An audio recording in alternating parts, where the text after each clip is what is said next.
চাইতে লজ্জার ব্যাপার আমাদের হিন্দু জাতির, যেদিন বড়দিন হয় কেক কিনে আনেন, যিশু খ্রিস্টের জন্মদিন।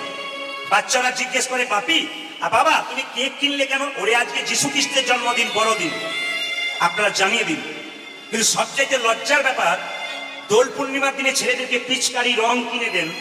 একবারও বলেছেন আজকে কার জন্মদিন? একবারও কেউ বলে নাই। রং কিনেছে, পিচকারি কিনেছে, কিন্তু একবারও বাবা মা বলে নাই আজকে কার জন্মদিন। সেদিন মহাপ্রভুর জন্মদিন হয়েছিল। এটা সবাইকে জানাতে হবে, সবাই জানবেন। যার কৃপাতে এখানে এলেন তাকে যদি না জানলেন তবে আপনার জীবনটা তো ব্যর্থ হবে। তিনি আমাদের হিন্দু জাতির জন্য, হিন্দু সনাতন ধর্মকে বাঁচানোর জন্য এত কিছু করলেন। আমরা তার জন্য কি করলাম? বিদেশ থেকে মানুষ এসে এই নবদ্বীপ মায়াপুরের মাটিতে ধুলাই গড়াগড়ি দিচ্ছে, হরে কৃষ্ণ নামটা ভালো বলতে পারছে না, হরে কৃষ্ণ। কিন্তু লজ্জার ব্যাপার, আমরা দেখছি অথচ একবার হরি বল বলতে পারছি। রাধে রাধে। এইদিকে তাকাবেন।